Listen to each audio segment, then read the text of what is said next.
empezamos. Ok, bueno, la vez pasada habíamos utilizado el método de Runge-Kutta de cuarto orden y lo comparamos con el de Euler mejorado. Ciertamente vimos una mejora significativa en la solución a la hora de comparar la energía, por ejemplo.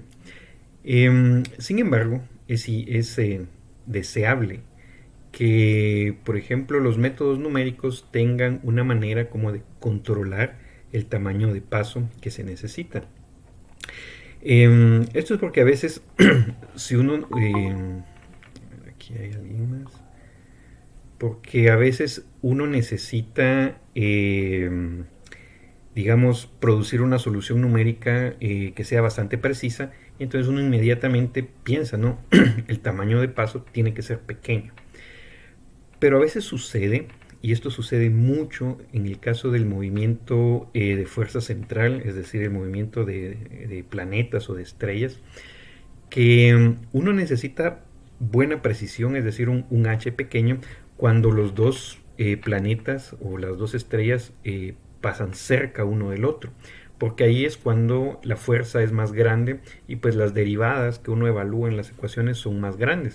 Y entonces ahí es donde si el H no es lo suficientemente pequeño, puede que en una mala evaluación de una iteración, pues simplemente el objeto salga disparado del sistema planetario y eso pues es un error bastante grave.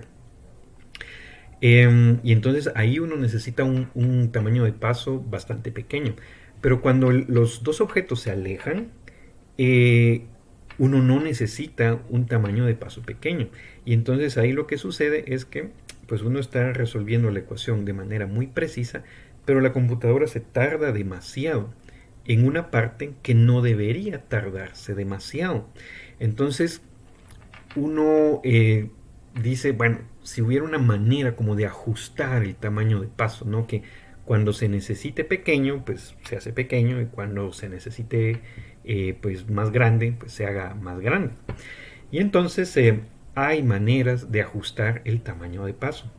Y lo que uno gana con esto es que la solución que uno obtiene pues mantiene cierto grado de precisión, la que uno le especifique, y uno gana velocidad para resolver el problema, ¿no? Porque el H no es muy pequeñito, ¿no? Ni tampoco es muy grande como para que la solución salga mal.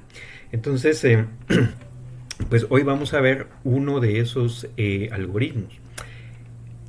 Estos algoritmos ya no son tan sencillos porque digamos que aparte de todas las evaluaciones numéricas para integrar la ecuación, también hay que llevar control de qué tan grande o qué tan pequeño tiene que ser el tamaño de paso. Entonces, acá, de hecho, los voy a referir, voy a compartir la pantalla ahorita,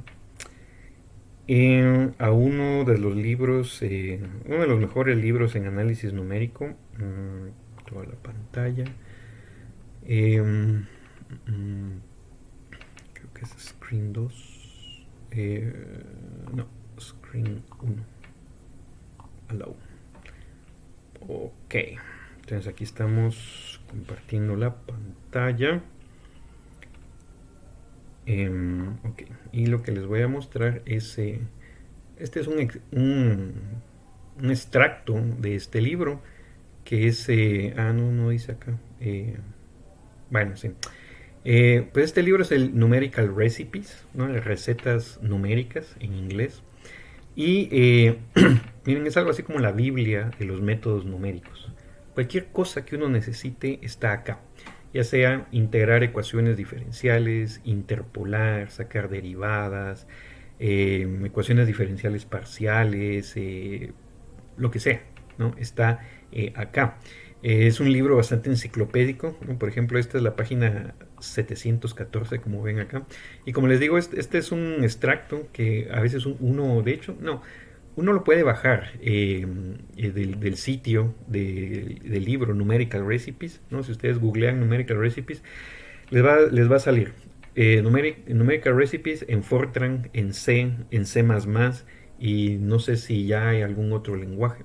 Entonces, la ventaja de esto, de este libro, es que les explica como que la razón detrás del algoritmo, es decir, por qué funciona y cuáles son muchas veces cómo se deducen, y les da también el programa.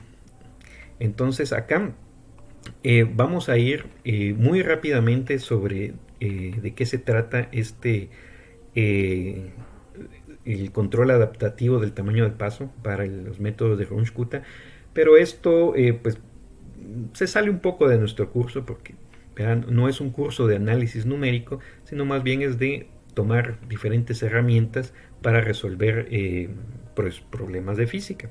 Pero yo los exhorto a que ustedes le echen un vistazo a este documento. Son 9 páginas que se los voy a compartir en el Google Drive y que lo lean porque tiene muchas cosas muy interesantes. Entonces, bueno, como les digo, no nos vamos a poner a leer esto, pero sí les quiero compartir algunas cosas que son importantes. Entonces acá pues empieza diciendo que hay diferentes métodos de controlar el tamaño de paso. Y pues explican acá cómo funciona lo que le llaman doubling step, o sea, así como está acá, step doubling, que es así como doblar el tamaño de paso o hacerlo a la mitad y comparar en una iteración qué tanto error hay en esos dos tamaños de paso. Bueno, nos explica ahí, ¿no? Entonces que tenemos una medida del error, etcétera, etcétera, y que pues esa es una manera de cuantificar qué tanto error de truncamiento, ¿no? Se comete en nuestro método numérico. Sin embargo, no es este el que vamos a usar. Lo que vamos a usar son estas fórmulas debidas a este señor Fehlberg. Entonces, por eso se llama Runge-Kutta-Fehlberg. Y entonces él descubrió algunas fórmulas para métodos de Runge-Kutta de más alto orden. Entonces, por ejemplo, nosotros hemos trabajado con el método de cuarto orden, en donde esencialmente se evalúa 4 veces la derivada, ¿no? La derivada de las ecuaciones diferenciales, y con eso uno obtiene una aproximación de cuarto orden. Pero si uno quiere ir a órdenes más altos, como que hay que hacer más evaluaciones, y pues hacer más cálculos implica que se toma el programa un poco más de tiempo, ¿no? Todo esto pues nos lo explica acá. Entonces acá lo que nos está diciendo es que una manera en la que uno puede monitorear cuál es el error de la aproximación en una iteración es tomar una iteración, así como dice acá, a quinto orden y luego una iteración a sexto orden, ¿verdad? Así como está acá. Entonces acá nos da las fórmulas, ¿no? Entonces digamos que la idea es tomar una iteración a quinto orden y luego otra a sexto orden, así como está acá, y la diferencia de estas dos nos da un delta, que es una medida de la aproximación. Entonces esto es algo así como que el orden más alto, ¿no? La aproximación de orden más alto, la tomamos como si fuera la solución exacta, ¿no? O una mejor aproximación a la solución exacta. Entonces la diferencia entre las dos aproximaciones pues nos da una medida de ese error de truncamiento debido a pues nuestra aproximación numérica. Entonces esta va a ser la manera de monitorear ese error. Entonces lo que uno quisiera es diseñar un programa que mantenga ese error dentro de cierto límite. Si este error es muy grande, entonces uno hace el tamaño de paso más pequeño. Y si este error está dentro del rango permitido, entonces uno se puede tomar la libertad de hacer el tamaño de paso un poco más grande. Entonces acá lo que nos dice es que hay maneras, ¿verdad? Bueno, ustedes ven, ¿no? Para estas iteraciones, esto se parece mucho a Runge-Kutta, ¿no? Porque de hecho es Runge-Kutta, pero es de un orden más alto. Entonces hay diferentes constantes, que esas constantes están dadas por aquí más adelante. Están estas constantes B, estas constantes A y estas constantes C que aparecen por aquí, ¿verdad? Entonces, y que aparecen aquí también. Entonces estas constantes C pues están listadas en esta tablita, ¿ya? O sea, uno las puede venir y utilizar. Entonces estos coeficientes C son los que se llaman los parámetros de Cash-Carp, que pues fueron ellos los que descubrieron este algoritmo que funciona bien con estos coeficientes. Lo interesante de estos coeficientes es que, pues como dice acá en los detalles, digamos que uno puede ir a un orden, un Runge-Kutta, por ejemplo, de sexto orden, y utilizar los mismos coeficientes para un método de Runge-Kutta de cuarto orden. Entonces, es decir, se ahorra uno en hacer evaluaciones de las derivadas. Entonces, todas estas consideraciones, incluso número de evaluaciones que hay que hacer, pues están consideradas acá. Y entonces aquí pues nos proponen, ¿verdad?, una manera de ir actualizando el tamaño de paso. Entonces digamos que delta 0 es como dicen acá, la precisión deseada, ¿no?, que uno fija de antemano, y uno va comparando el delta, ¿no?, a medida que calcula las soluciones, y dependiendo, ¿no?, si es más pequeño, si es más grande, uno va haciendo el tamaño de paso, ¿no?, de forma variable, ¿no?, dándole un valor diferente para hacer la iteración más rápida. Bueno, entonces, y aquí nos explican, ¿verdad? Como les digo, no vamos a ir sobre todos los detalles, y nos dicen acá cómo ahí va a haber un parámetro que es el epsilon, que lo vamos a ver ahorita en un rato, que es fija la tolerancia, la cantidad de error que vamos a permitir en nuestra solución. Y pues como les digo, ¿no?, aquí explican cómo funciona el método, y una vez que nos explican cómo funciona, nos dan el código. Entonces, en principio uno puede hacer copy-paste de esto, bueno, casi, ¿verdad?, porque si uno marca acá, se van a ir con algunos comentarios que no son exactamente comentarios en el código, hay que sacarlos.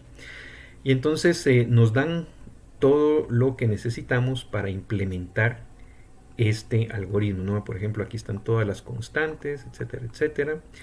Y esencialmente es de copiar y modificar un poquito todo esto para implementar este algoritmo.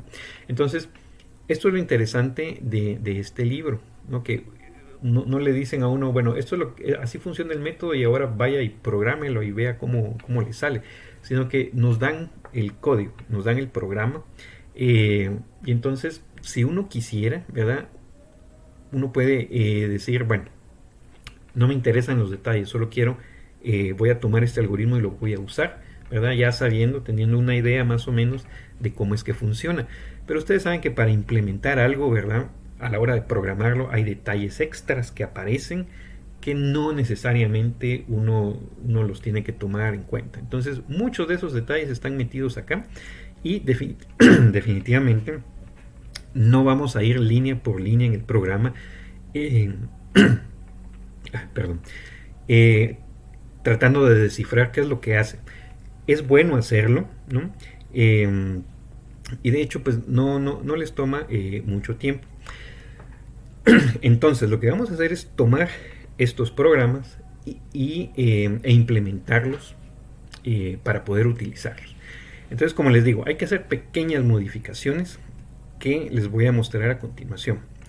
Entonces, para esto, a ver, voy a traer acá mi ventanita. Les voy a, igual los archivos que utilicemos acá se los voy a compartir, ¿verdad?, para que ustedes tengan un punto de partida no tan problemático, porque no crean, algunas cosas sé que hay que cambiarlas para que funcionen. Por ejemplo, ya que lo veo acá, por ejemplo, esta línea NR útil es pues es una serie de funciones que están hechas para todos los programas que utiliza este libro, Numerical Recipes, y provee ciertas funciones como por ejemplo esta, vector. Entonces ustedes dirán, ¿qué es esto de vector 1, n bar?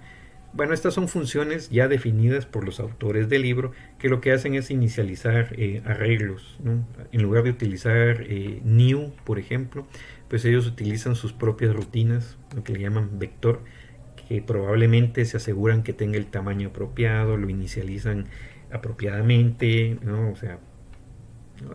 Son cosas que uno puede hacer, pero que no son del todo necesarias. Entonces, por ejemplo, para declarar vectores, ellos utilizan vector por todas partes. Entonces, eso hay que cambiarlo, ¿verdad? Por ejemplo. Entonces, acá les voy a mostrar es péndulo doble. Nos vamos a ir a Runskut adaptativo. Entonces, RK adaptativo. Bueno, y lo otro es que todo esto está escrito en C. Entonces, si nosotros queremos utilizar C++, pues también hay que cambiar algunas cositas. Pocas, ¿verdad? Pero pues hay que cambiarlo. La matemática del asunto, eso no cambia nada. Pero, por ejemplo, si en alguna línea aparece printf, uno tiene que cambiar la cout, por ejemplo. Cosas por el estilo. Bueno, entonces acá les muestro un programa que previamente yo ya había escrito, ¿no? Porque para que no me vean ustedes tecleando todo esto, porque se nos van un par de horas. Entonces, vamos a tomar el péndulo doble, ¿verdad? Que ese es el problema que estábamos resolviendo. Y entonces, el main de los programas que habíamos estado utilizando antes, la función main, es ahora muchísimo más pequeña. ¿Por qué? Vean que ni siquiera aparece un ciclo for. El ciclo for de las iteraciones no aparece, ni siquiera las tenemos que especificar. Y eso es porque la estructura que nos dan acá en las notas del numerical recipes es tal que esta función, hay una función, esta de acá, esta función que se llama ODEINT, se encarga de todo, ¿sí? Absolutamente de todo. Claro, hay que pasarle los parámetros que pide acá. Y eso pues es fácil de hacer. Entonces ODEINT, ¿verdad? Es, me imagino, ¿no? Ordinary Differential Equation Integration. Entonces ODEINT es la que integra la ecuación. Entonces ODEINT la llamo yo acá en esta línea. ¿Ok? Entonces este nuevo programa, que es, como les digo, no se llama RK-adaptativo, es diferente a los que hemos utilizado antes. Y es diferente para poder adaptarlo al programa que nos da aquí el libro. La ventaja, como les digo, es que es más simple. Realmente es más simple que los que hemos estado haciendo antes. Entonces, ¿qué es lo que necesitamos pasarle a esta función ODEINT? Que es la que se encarga de todo. Entonces, vean que el programa empieza y hay que definir unas variables. Estas variables son utilizadas acá. Entonces, nvar es el número de variables, que antes utilizábamos nec, número de ecuaciones. nok y nvad. Entonces, estas dos variables son de tipo entero. Lo que hacen es ir contando las iteraciones que salen bien y las iteraciones que salen mal. Es decir, cuando uno hace una iteración y compara, ¿verdad? Y por ejemplo sale que el tamaño de paso está bien para esa iteración, entonces esa iteración la contamos como buena, NOK. Entonces NOK se incrementa en 1. Pero por ejemplo, si hacemos las iteraciones, comparamos el error y resulta que el error es muy grande, entonces uno tiene que hacer el h más pequeño. Y entonces esa es una iteración mala, por decir así, porque digamos no cuenta para la solución, sino que hay que repetirla con un h más pequeño. Entonces ese es nvad. Entonces NOK y nvad cuentan las iteraciones que salen bien y las que salen mal. Luego están todas estas variables que ya son propias de las ecuaciones. Entonces T1 y T2 es el tiempo inicial y el tiempo final. Bueno, de hecho, ¿saben qué? En esta mi versión que yo hice acá está muy críptica y la verdad es que es horrible cuando no hay comentarios. Pero acá aprovechemos para ponerlos. Entonces, por ejemplo, T1 es tiempo inicial. Y lo que uno provee es el tiempo final. Entonces, noten qué apropiado es esto. Para el caso del péndulo, para el caso del péndulo doble, recuerden que nosotros queríamos simular 120 segundos. Entonces acá fácil ponemos tiempo inicial 0, tiempo final 120. ¿Sí? Y noten que no hay que preocuparse del número de iteraciones, porque como h es variable, ahora no sabemos cuántas iteraciones se va a tomar el programa en darnos la solución. Entonces el número de iteraciones ya no hay que proporcionarlo. Ese, ¿verdad? Van a ser tantas iteraciones como sean necesarias. ¿Ok? Entonces, bueno, ven aquí que aquí hay algunos comentarios en inglés. Esto es porque esta mi versión del programa la tenía desde hace algún tiempo. Entonces, esos comentarios están ahí desde hace algún tiempo también. Entonces, n bar es el número de variables o el número de ecuaciones, ¿verdad? Número de ecuaciones. Entonces, y start es el valor inicial de cada variable. ¿Ok? Ese es y start. Entonces, estas otras variables son las que necesitamos pasar. Entonces, epsilon es la tolerancia. Voy a poner acá tolerancia, entre paréntesis voy a poner error. Entonces este epsilon es un número pequeño. Si ustedes ven de dónde viene este epsilon, entonces por eso es que hay que darle una leidita a esto, ¿no? Para saber más o menos de dónde viene. Este epsilon viene de aquí, ¿no? Este es aquí es donde se utiliza ese epsilon. Acá también está este epsilon.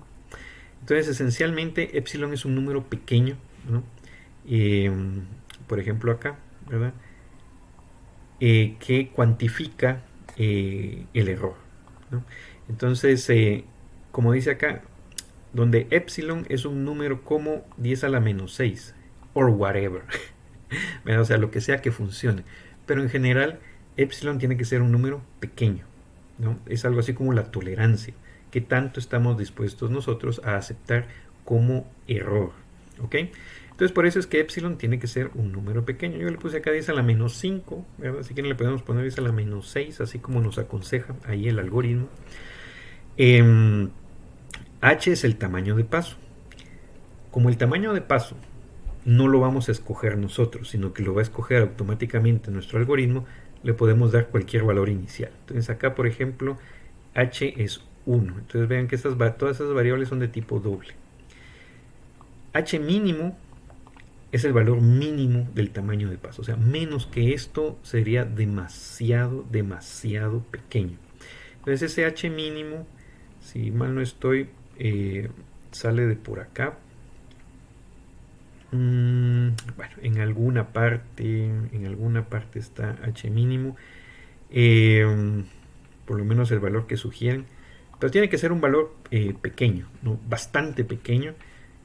Pero también que ponga un límite, porque si no hay un H mínimo, imagínense, esto se puede ir a 10 a la menos 40 y el programa jamás va a terminar de calcular nada. Entonces, bueno, tiene que ser pequeño, pero no tan pequeño. Entonces, 10 a la menos 20 lo podemos utilizar.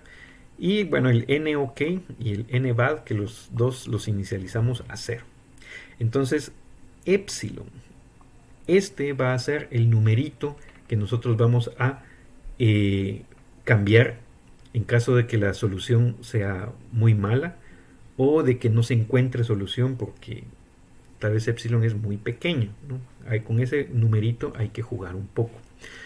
Entonces nosotros no damos acá ni el número de iteraciones ni el valor de h. Lo que nosotros damos es la tolerancia, ¿no? Este es el numerito que nosotros con el que nosotros ajustamos la solución o la precisión de la solución. Luego las condiciones iniciales. Entonces acá les llamamos start, ¿no? Y funciona exactamente como la y que nosotros utilizábamos antes. Entonces estas son las condiciones iniciales del péndulo doble, las mismas que utilizamos antes. Y la forma de enumerar las ecuaciones es exactamente la misma. Entonces, esto es lo que necesitamos pasar, ¿verdad? El epsilon h mínimo tal vez modificarlo cuando sea necesario. Las condiciones iniciales del sistema, imperdibles, ¿no? Estas hay que ponerlas, ¿no? Y de nuevo, las numeramos igual que en el caso anterior, ¿no? Las dos primeras son θ1 y θ2, y las dos últimas son los momenta, P1 y P2. Adicionalmente, ¿no?, damos el tiempo inicial y el tiempo final. Y con todo esto nosotros llamamos a ODEINT y pasamos las variables de esta manera. ¿Por qué de esta manera? Porque así está escrito este programa, ¿verdad? Entonces ahí básicamente nos estamos adaptando a lo que está acá. Perdón, ¿dónde está? ¿Dónde estaba? ODEINT.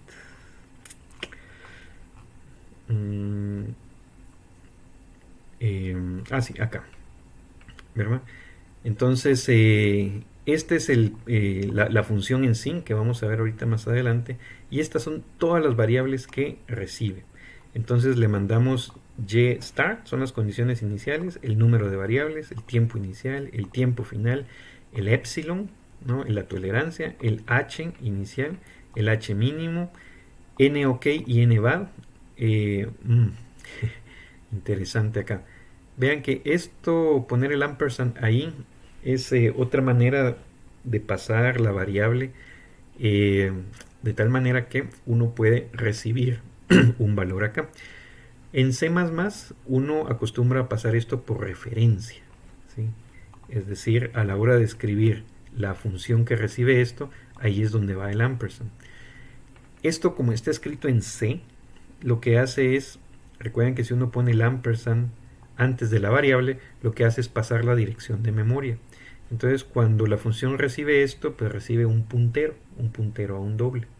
Entonces, NOK se asigna allí adentro de ODEINT, y cuando la función termina, necesitamos NOK para imprimirlo acá junto con NVAD antes de alcanzar el final del programa, ¿no? Entonces, esta es otra manera de pasar variables, de tal manera que pasamos su dirección, y todo lo que hagamos con ellas dentro del programa, a la hora de que regresa, bueno, no del programa, dentro de esta función, a la hora de regresar queda almacenado aquí en NOK. Entonces, noten que nosotros llamamos a esta función y ahí es donde se resuelve toda la ecuación. Cuando esta función regresa acá, solo hace un cout y llega al final del programa. Y eso es todo, ¿no? Entonces vean, desde el punto de vista del usuario, uno solo necesita incluir esta línea para resolver la ecuación diferencial. Bueno, y hay que también pasar la función, ¿no?, de las derivadas, que es péndulo doble. Esto igual, ¿no?, así como lo hacíamos antes. Y péndulo doble es la función que teníamos en los programas anteriores. Esta solo la volví a copiar.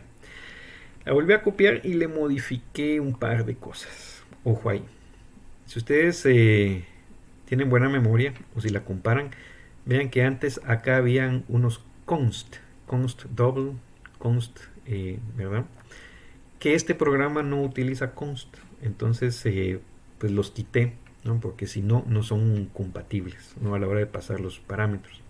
Y la otra diferencia es que nosotros veníamos utilizando esta y acá primero, y luego la t iba como segunda variable.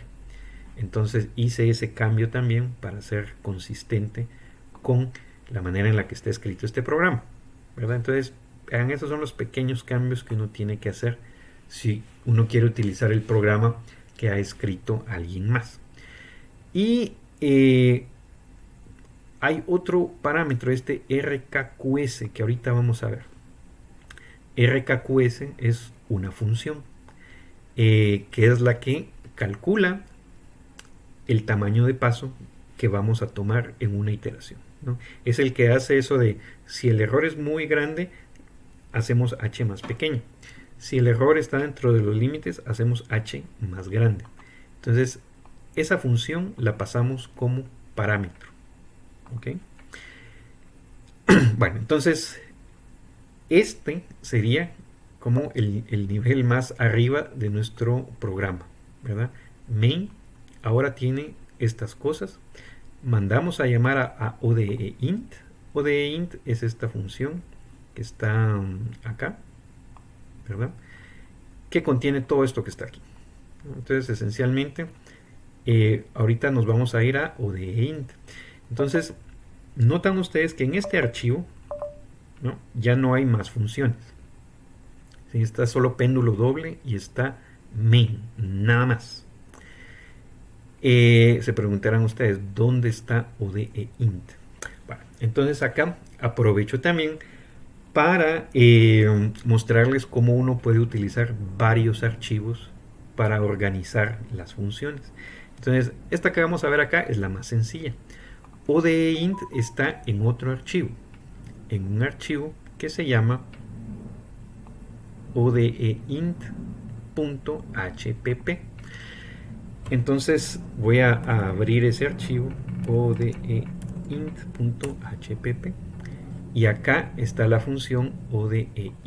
Entonces todo esto, ¿no?, es copiado de acá, ¿verdad? Aquí no hay que inventar el agua azucarada, todo esto es copiado de acá, ¿no?, con las obvias modificaciones que hay que hacer. Por ejemplo, para definir los arreglos hay que utilizar new, entonces eso hay que cambiarlo. Y para definir la salida, pues hay que utilizar un offstream, ¿no?, que por ejemplo acá utilizan, ¿dónde está? Bueno, es que acá incluso utilizan algo diferente, ¿no? Por ejemplo, estas líneas de acá yo las modifiqué también porque ellos no sacan los resultados a un archivo, sino que los almacenan en otra variable, es decir, en memoria RAM. Entonces, eso tiene la desventaja de que cuando el programa termina, pues la solución se pierde. Pero si ustedes van a hacer más cálculos con esto, pues está bien almacenarlo en otra variable. Entonces yo eso lo cambié, ¿verdad? De hecho, estas líneas no están acá, sino que están, ¿no?, algo similar a lo que teníamos, ¿no? Aquí es donde se hace la salida. Entonces vean que esto se parece mucho a nuestra función de salida, que es lo que se hace acá, ¿no? Entonces, como les digo, ¿no?, por eso no se preocupen, ¿no? Este archivo yo se los comparto solo para que le den un vistazo, ¿no?, tengan una idea de qué es lo que hace y regresamos a lo que nosotros nos interesa, que es resolver una ecuación diferencial. Lo interesante de un programa escrito por alguien más es que si uno lo lee, uno se da cuenta que hay cosas que uno no sabía que se podían hacer. Y ahí les voy a mostrar algunas de esas cosas. Entonces, como les digo, bueno, primero, uno puede poner código, puede poner funciones en otros archivos. Entonces, por ejemplo, esta función odeint, pues bien la podríamos haber puesto en el archivo original, pero digamos que para ser un poco más organizados la vamos a colocar acá. Entonces este archivo se llama odeint.hpp. entonces estos archivos que son .hpp le llaman archivos de encabezado, header, de ahí viene la H, y uno los puede incluir en el programa original utilizando precisamente include. Entonces este include es esencialmente meter todo lo que está en este archivo en este programa, ¿no? Lo único es que eso lo hace el compilador, ¿no? Uno ni siquiera lo ve. Y lo otro es que el nombre del archivo va entre comillas. Entonces eso quiere decir que el compilador debe buscar un programa en el mismo directorio en donde está esta instrucción, en donde está este archivo. Entonces, si todo está en el mismo directorio, ¿no?, con poner esto entre comillas, allí lo debe encontrar. Noten que los otros include van entre símbolos de mayor y menor que, y eso es porque son los archivos del sistema. Esos están instalados con el compilador y hay directorios estándar en donde van a ir a ser buscados. Pero si ustedes hacen un include que está en el mismo directorio, ¿no?, lo pueden utilizar de esta manera. Entonces aquí hay dos, ¿no?, el odeint y luego vamos a ver el otro. Entonces este odeint, como les digo, es un archivo que está acá. Entonces, para que esto funcione hay un par de un par de cositas que tienen que cumplir. Vean que las primeras dos líneas empiezan así. If ndef o de int-h y luego va un define o de int-h. Acá uno normalmente pone el nombre del archivo que uno está escribiendo, que es en este caso o de int -h. En realidad no importa cómo se le ponga, la cosa es que nos identifique este archivo. Entonces lo que esto hace es prevenir que un mismo archivo incluya dos veces esto con un include. ¿A qué me refiero? Entonces, por ejemplo, acá hay un include, ¿verdad? Bueno, entonces este include lo que hace es meter todo lo que está en este archivo acá, ¿verdad? Pero supónganse que más abajo hay otro include exactamente igual. Entonces uno estaría metiendo dos veces la misma función en el mismo archivo. Y eso sí da problemas, ¿verdad? Entonces para evitar que eso suceda, uno pone estas dos líneas acá. Entonces la primera vez que el archivo es incluido, se define este símbolo o de int. La segunda vez que aparezca un include, este if chequea. If ndef significa if not define, ¿no? Entonces define, ¿sí? Entonces la primera vez dice if not define o de int, y como es la primera vez, entonces este símbolo no está definido, entonces lo define y viene todo el código. Si el compilador vuelve a encontrar un include con este mismo archivo, entonces if not define ahora es falso porque ya está definido, y entonces no se hace la inclusión de todo esto. Este define se cierra acá en la última línea con un end if, y esa es la manera en la que uno puede utilizar archivos de encabezado para colocar código que luego puede ser incluido en cualquier otro archivo con un include. Entonces todo lo que está aquí es incluido en el archivo que tiene la función main, ¿verdad? A través de un include. Todo lo que sigue acá es parte del programa, ¿verdad? Estos van siempre ahí metidos, ¿no? Y acá va este include, ¿no? Que ahorita vamos a ir a ver qué hay en este archivo. Entonces acá se definen, entonces esto es lo que les decía, ¿no? Esta es otra manera de definir variables muy propias de C. Entonces esto en realidad no es una variable, sino que le llaman más bien un símbolo. Entonces, por ejemplo, uno define max step como 10.000. Entonces en todos los lugares donde aparece max step se coloca 10.000, pero eso lo hace el compilador. Entonces, por ejemplo, ¿dónde está max step? Está acá. ¿Ok? Entonces, a nivel de compilador, cuando uno utiliza estos define, lo que hace el compilador es quitar el max step y poner 10.000, ¿verdad? O sea, no es exactamente una variable, ¿no? Sino que es más bien una sustitución. Como les digo, ¿no? Es otra manera de hacer las cosas. Igual, ¿no? Define, tiny. Tiny es un número pequeño. Entonces, en todos los lugares donde aparece tiny, el compilador quita tiny y pone 1 por 10 a la 30. Entonces, ¿dónde está tiny, por ejemplo? Tiny. Está acá. ¿Sí? Entonces, por ejemplo, acá, a la hora de compilar, se quita tiny y se pone el valor que ustedes definen. Igual uno puede definir funciones. Por ejemplo, la función sign. Entonces, sign es una función que toma dos argumentos, a y b. ¿Y cómo funciona?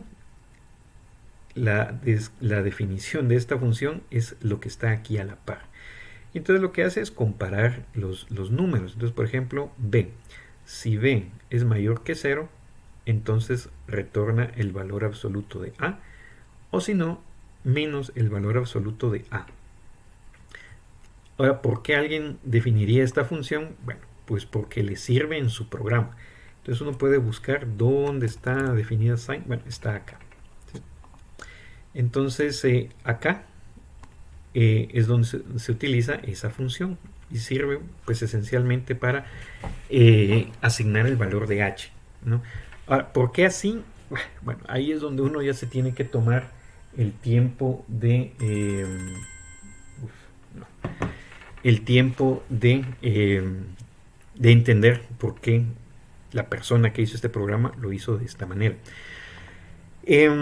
Ventajas de utilizar estos define, como les digo, es que lo que sucede es que el compilador sustituye esto que uno define por lo que uno pone acá. Entonces digamos que es una manera bastante eficiente de programar cosas así cortitas que al final de cuentas son sustituidas por código. Desventaja de hacer esto es que si uno comete un error acá, el compilador no lo detecta, ¿no? Entonces, esta es una manera... Permítanme un segundito, permítanme un segundito.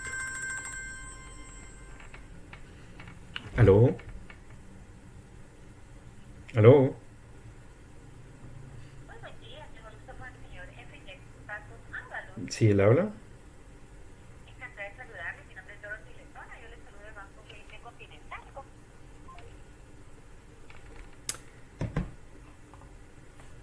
Perdón, listo. Como les decía, esto de los define es algo muy propio de C, que en C++ no se acostumbra. En C++ hay otra manera de hacer este tipo de funciones, que son los que se llaman funciones en línea, inline, y básicamente tiene el mismo efecto, ¿no? Uno hace una función pequeña y le antepone inline. De repente más adelante vemos cómo funciona. Y si el compilador juzga que lo puede sustituir directamente donde la función es llamada, sustituye todo el código de la función ahí donde es llamada, por ejemplo. Pero bueno, este programa está pues muy bien depurado, ¿verdad? Entonces confiamos en que esto funciona bien. Entonces, bueno, estas son algunas peculiaridades, ¿no? Entonces, algunas otras peculiaridades son, por ejemplo, esto. Esta es otra manera de especificar un puntero a un doble, ¿verdad? ¿Sí? Algunas otras cosas interesantes de la manera de programar acá, por ejemplo, bueno, aquí no hay tantas. Bueno, entonces por ejemplo esto sí lo modifiqué yo ahorita para que nos funcione, porque si no esto no nos funciona. Bueno, ok, no, únicamente. Entonces ODEINT lo que hace esencialmente es, bueno, esto sí es diferente, abrir un archivo. Entonces recuerden que la manera en la que hemos estado trabajando hasta el momento es que la solución sale en pantalla, ¿no? Al estándar output, y nosotros redirigíamos eso a un archivo. Bueno, acá ya no. Acá la solución se va a ir a este archivo que se llama solución.dat, ¿no? Así como lo hacíamos como para la energía, por ejemplo. Entonces acá abrimos ese archivo que se llama solución.dat y bueno, declaramos algunas variables. De nuevo, todo esto está acá en ODEINT, ¿verdad? Realmente no hay que darle mucha importancia, a menos que estemos modificando esto para adaptarlo, ¿verdad? Entonces acá en ODEINT se hace la salida, se cuentan las iteraciones y se llama a esta función. Entonces RKQS es la función que nos va a tomar la iteración que nosotros queremos. Todo lo demás que está acá es imprimir la salida, escoger, acá ni siquiera se escoge el tamaño de paso, ¿verdad? Sino que todavía se hacen un poquito más de cosas allí. Y se llama a esta función. ¿Quién es RKQS? RKQS también la copiamos de acá. Es la función que está aquí antes. Es esta. Esta función es pequeñita, RKQS. Entonces, RKQS es de Runskutta Quality Step, ¿no? Eso es QS, Quality Step. Y aquí es donde se calcula el tamaño el tamaño del tamaño de paso, valga la redundancia, ¿no? El tamaño de paso, ¿no? Si es muy grande, si es muy pequeño, de acuerdo al error. Entonces, esta función la voy a colocar en otro archivo. No sé si está aquí mismo.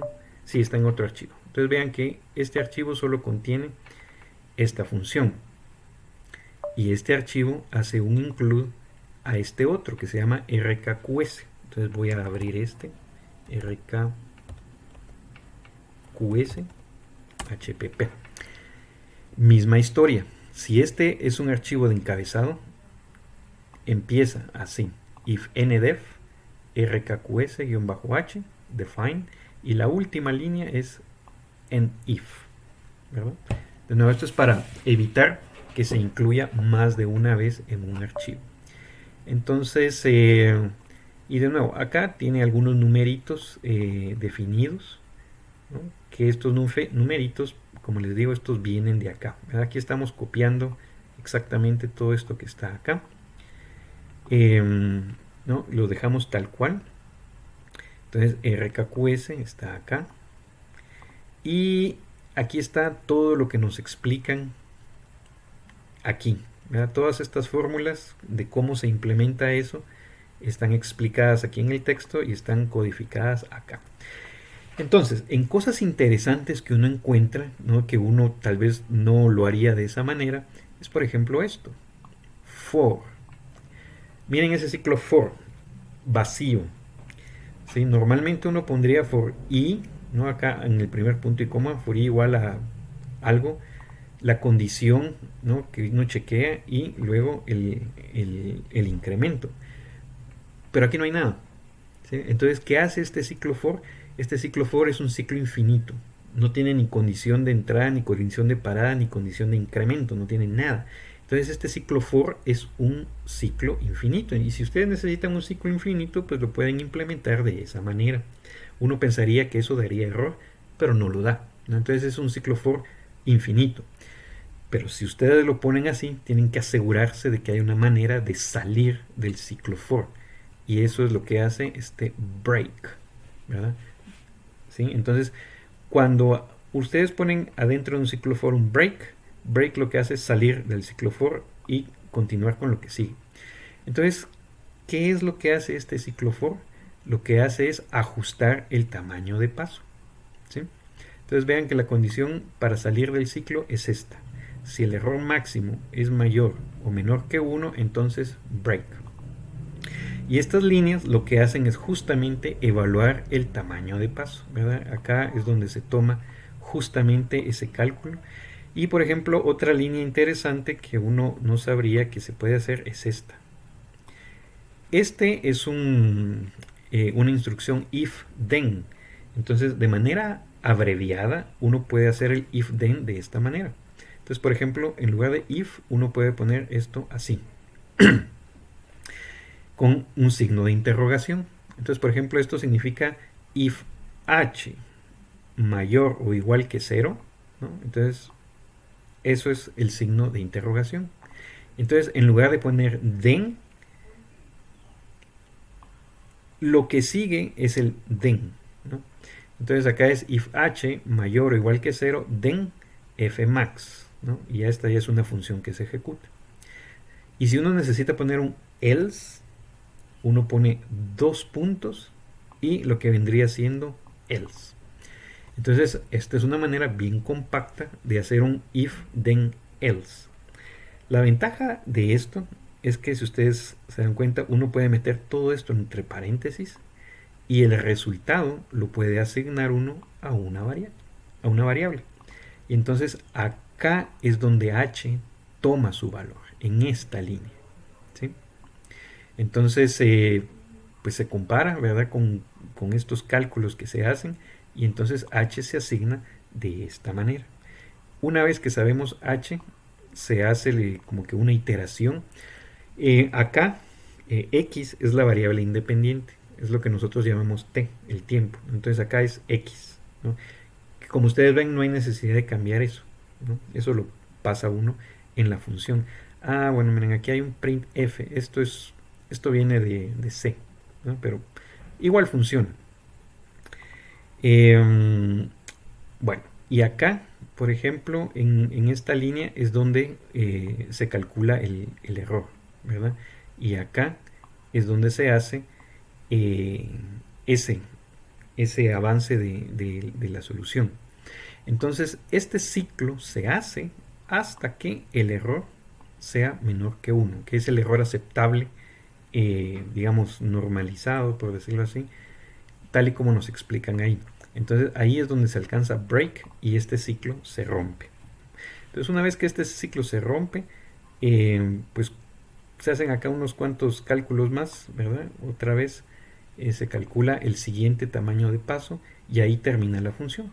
Entonces vean que esta función es esto, ¿no? Son estas líneas, es pequeño.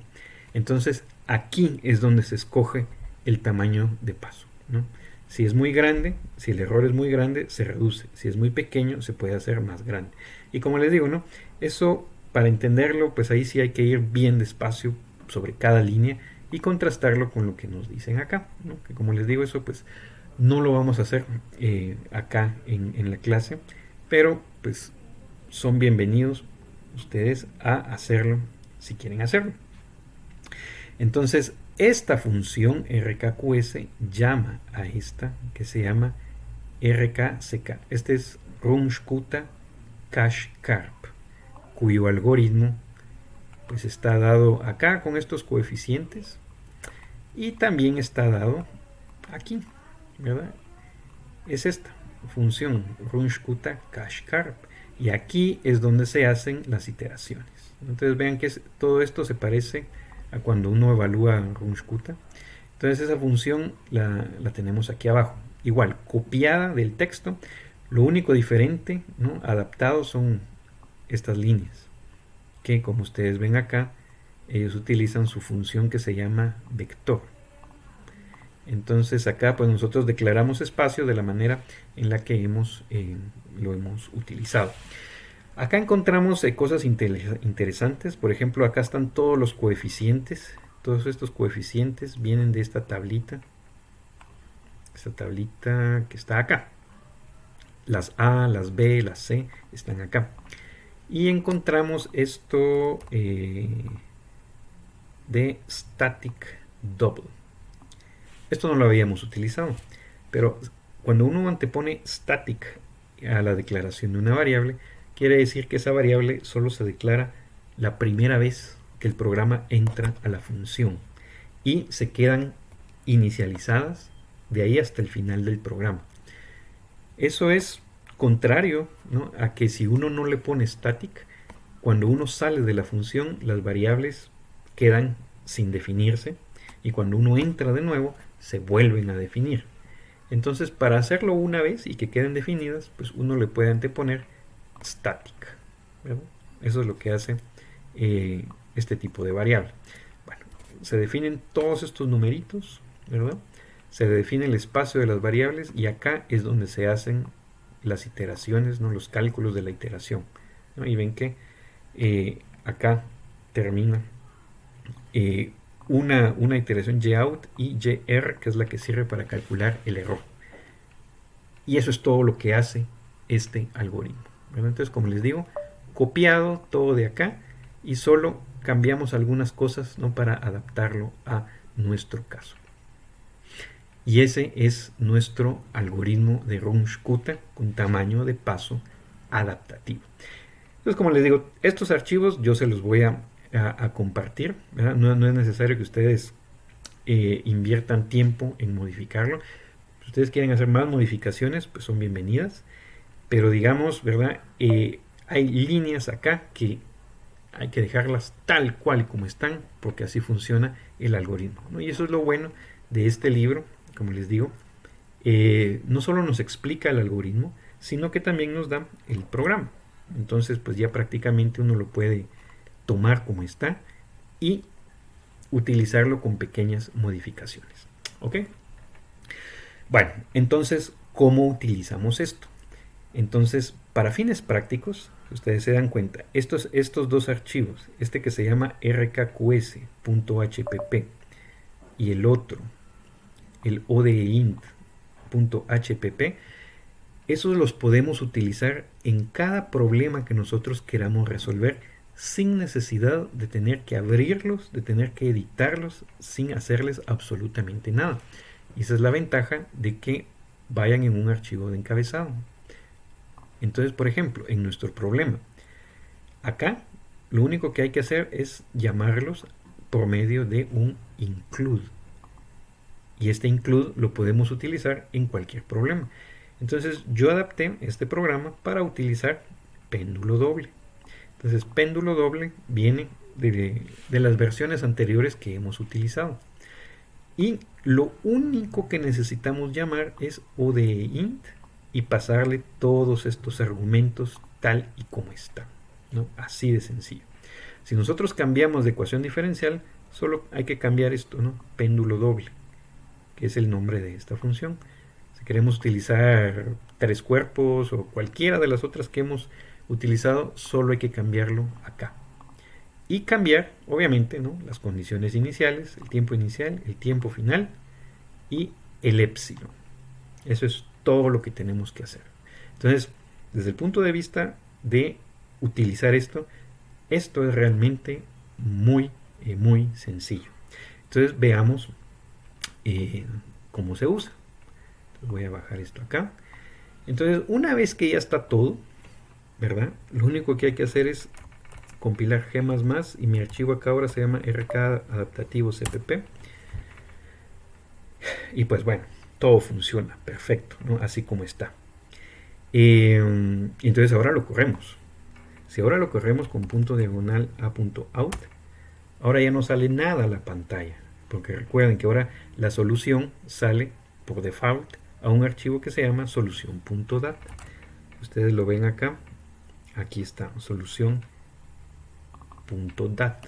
Entonces uno puede ver qué hay ahí y es lo mismo de siempre, ¿verdad? Las columnas, la primera columna es el tiempo y las otras pues, son las diferentes ecuaciones o variables que nosotros tenemos. Lo que sí notamos es que el tamaño de paso ahora no es constante. Vean que empieza en 0, luego se va a .33, .7, .1, ¿no? Y ahí va variando poco a poco. Y al final, ¿no? Si me voy hasta el final del archivo, tenemos 120, ¿no? Que era el tiempo final que nosotros le dimos. ¿Cuántas líneas tiene este archivo? Pues recuerden, ¿no? ws-l solución.dat tiene 8040. El output acá está siendo sacado a cada iteración. Podría ser menos, y de hecho creo que una de las cosas que le modifiqué al programa es eso, que acá saca el output demasiado frecuente, pero bueno, no nos daña demasiado. ¿Qué otra cosa vemos? Bueno, acá cuando termina de ejecutarse sale el NOK y el NVAD. NOK quiere decir que hizo 5579 iteraciones buenas, y NVAD quiere decir que rechazó 2460 iteraciones. Entonces esa NVAD era aquello de que venía y hace la iteración con un H y resultaba que el error era más grande de lo que estamos permitiendo. Entonces esa iteración se repite con un H más pequeño, ¿no? Que se calcula, pues ya vieron, ¿no? Con todos estos detalles que hay acá. Bueno, y eso es todo, ¿no? Luego lo que uno hace es graficar la solución. Me voy a venir acá. ¿Por qué me hace esto siempre? Clases 11, así. Perdón. Y pues podemos utilizar pues nuestro conocido nuplot. Entonces ahora simplemente sabemos que la solución está en solución.dat usando 1, 2. Esto sería el ángulo θ1 con líneas. Bueno, y aquí está, ¿verdad? Entonces dirán ustedes, bueno, pues se parece, ¿no?, a lo que teníamos antes. Bueno, pero lo podemos comparar con las soluciones que habíamos obtenido antes. Entonces, si ustedes se recuerdan, la vez pasada nosotros produjimos algunas soluciones de este mismo problema con el método de Runge-Kutta de cuarto orden, que esos de hecho se quedaron en esta carpeta que yo llamé convergencia, ¿no? Aquí era donde estábamos viendo convergencia. Entonces acá están guardadas todas estas soluciones, ¿no? Como Sol RK1, RK2, etcétera, etcétera. Entonces podemos graficarlas juntas y ver qué tanto son diferentes. Entonces, para graficarlas juntas, pues simplemente hay que poner el nombre del archivo apropiado. ¿Qué está pasando acá? Ahí está. Entonces, estas soluciones están en un archivo arriba que se llama 10 convergencia. Y, por ejemplo, Sol RK1. Usando 1, 2 con líneas. Ajá. Ahí estamos. Entonces, pues similar a lo que veíamos la vez pasada, ¿no? Se parecen un poco al inicio y después dejan de ser iguales.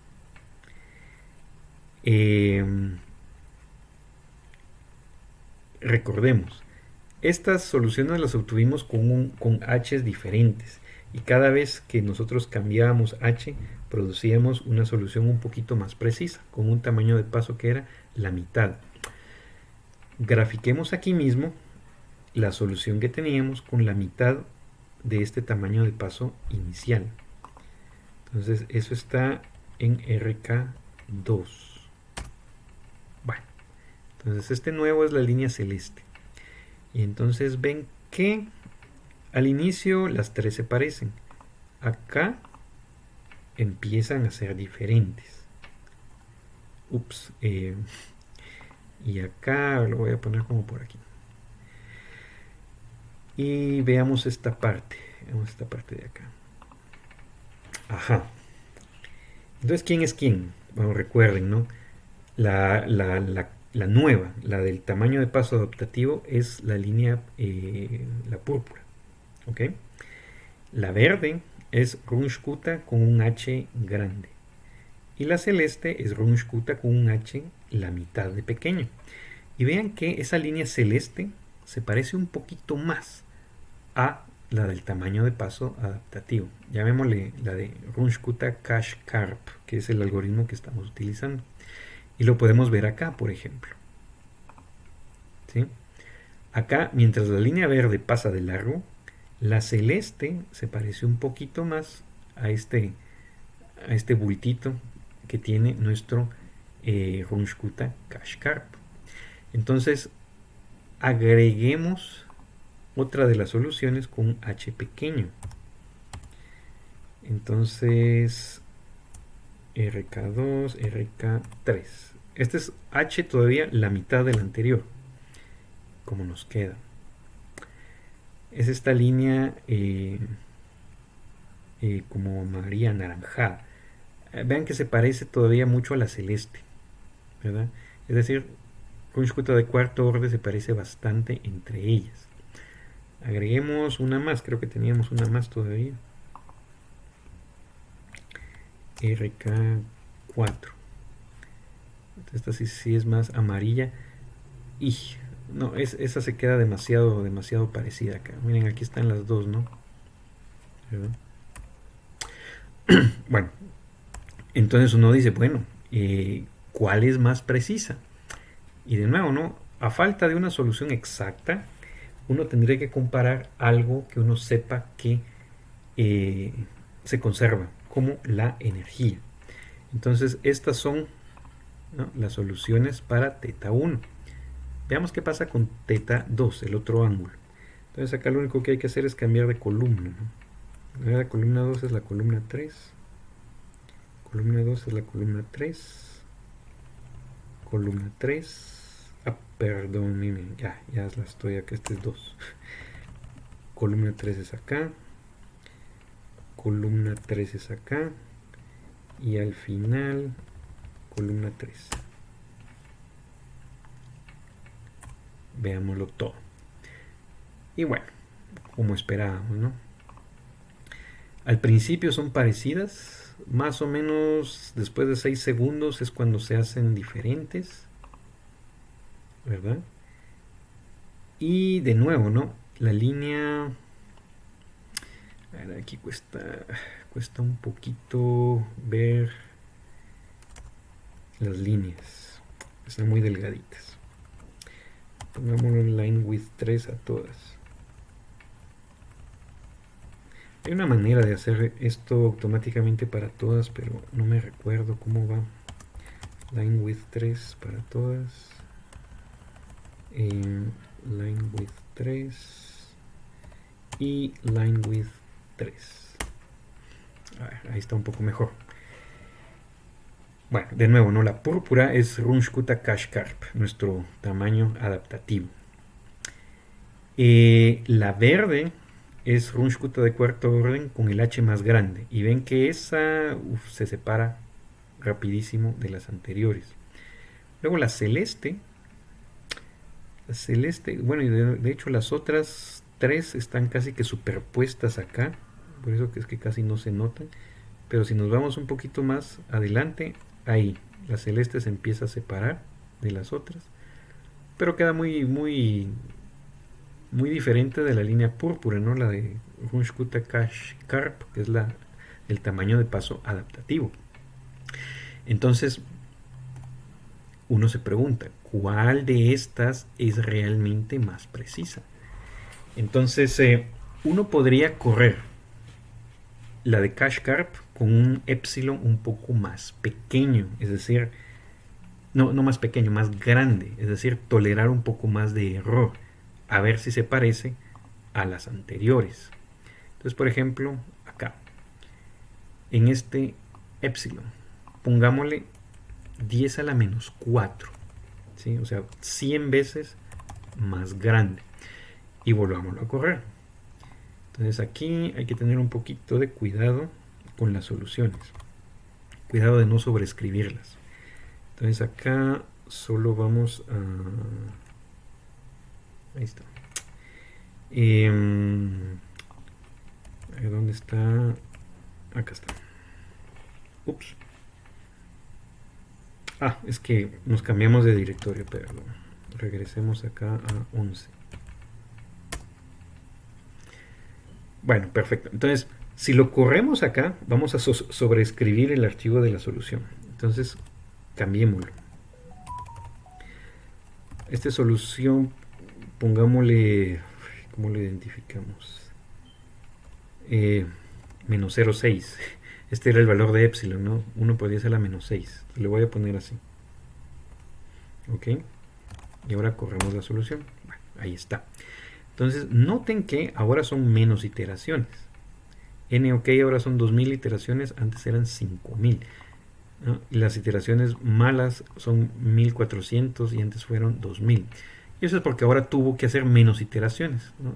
Como estamos más permisivos en el error, H es un poco más grande. Entonces, si nosotros regresamos acá, ¿dónde me quedó? Aquí está.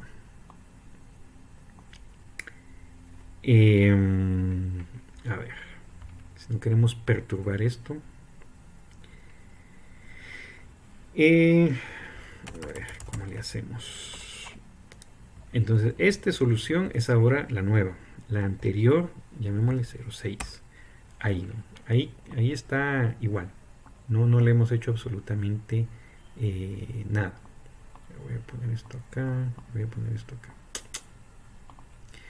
Entonces vamos a agregar un archivo más. Lo voy a agregar de último. Voy a poner acá coma. Y ahora es este. Solo que ahora se llama solución. Entonces la nueva línea que aparezca va a ser la nueva solución. Ay, por Dios, ¿qué pasa acá? La perdí. Me vuelvo a copiarla. Coma. Solución. Ajá. Y vean eso. Esa línea azul que está ahí es la nueva solución. Y lo que hace simplemente es que se va por su propio lado también. O sea, no tenemos realmente una convergencia. Esta diverge a partir de acá. tiene un error más grande, ¿verdad? Entonces se va por su propio camino antes, ¿sí? Podemos probar un epsilon de 10 a la menos 5, por ejemplo, ¿no? A ver qué pasa. Entonces, de nuevo, ¿no? Aquí hay que tener cuidado con las soluciones. Ahora esta le voy a poner, esta es la que obtuvimos con epsilon a la menos 4. Corremos y de una vez le voy a cambiar nombre, menos 5.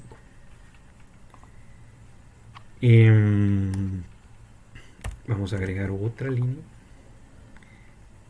Esta es a la menos 5. Ups. Claro, es que ahora solución se llama menos 4. Listo. Ajá. Ahora tenemos una línea roja. Esa línea roja es la de tolerancia por 10 a la menos 5. Y vean que esa se parece un poco más a las otras. Entonces, el juego acá es hacer la tolerancia lo más pequeño posible. Y eso nos va a garantizar la mejor solución posible, ¿sí? Entonces, hagamos una última prueba. Pongámosle, no sé, se me ocurre, a la menos 10. ¿Sí? Pequeñísimo. Veamos qué pasa. Lo peor que puede pasar es que el programa no encuentre nunca un h lo suficientemente pequeño que satisfaga ese valor y entonces no obtenemos ninguna solución. A ver qué pasa acá. Y corremos. Ajá. Es justamente lo que decíamos. Too many steps in routine ODE int NOK 9600. Entonces puede que sean demasiados tamaños de paso. Pero si nosotros decimos 9600 no es mucho, ¿sí? Dejemos que haga más. Entonces ahí sí, hay que irse a la rutina y cambiar el número máximo de tamaños de paso. Entonces uno tiene que irse a, si mal no recuerdo, esto está acá, es este número, 10.000. Si creemos que 10.000 es muy poco, pues pongámosle un 0 más, 100.000. Y veamos qué pasa. Entonces compilamos otra vez. Y corremos. Ajá. Vean que sí funcionó. Lo único es que se tomó ahora 48.000. ¿Qué pasa con el mouse? Se tomó ahora 48.000 iteraciones. Pero vean que todavía se puede, ¿no? Si la computadora aguanta, pues le damos. Y entonces acá voy a agregar una línea más. Como esta es la última, no le voy a cambiar de un nombre, solución.dat, utilizando 1.3 con líneas line with 3. Bueno, ahí está. Ahora es una línea negra. Y esta línea negra, vean ustedes que se parece un poco más a la línea morada, que fue una de las primeras que intentamos, la primera que intentamos. Y esta línea negra igual, se va por su lado, no hay convergencia, más o menos por ahí. Comparemos con el ángulo θ 1. Regresemos a la columna 2. Columna 2. Columna 2. Entonces vean que cuando uno tiene ya demasiadas cosas acá, lo mejor es ir y escribir esto en un script, ¿verdad? Esto de hacerlo en la línea de comandos es solo para hacerlo de manera rápida, pero cuando el plot se convierte en algo más complejo ya no es tan rápido. Bueno, aquí está. Ups. Creo que tenemos sí, demasiados puntos, por eso se tardó tanto en graficar. Bueno, si son 58.000, ¿no? Aquí hay como 58.000 puntos. Ahí. Bueno, la solución negra es la que tiene el epsilon más pequeño. Entonces uno confiaría que esa es la solución más precisa que estamos obteniendo. Pero uno no lo puede decir únicamente viendo la solución. Porque si nos vamos cada vez más allá, las soluciones difieren incluso entre las mismas de Runge-Kutta Cash-Karp. Entonces vamos a graficar solo esas, las del algoritmo que tenemos acá. Y me voy a llevar todas las demás. Esta de Sol RK,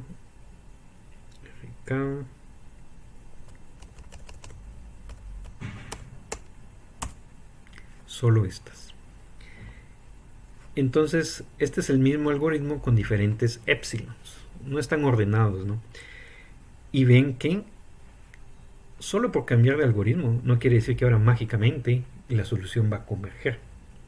Pero lo que sí podemos estar seguros es que nos da una solución más precisa que todas las que teníamos antes.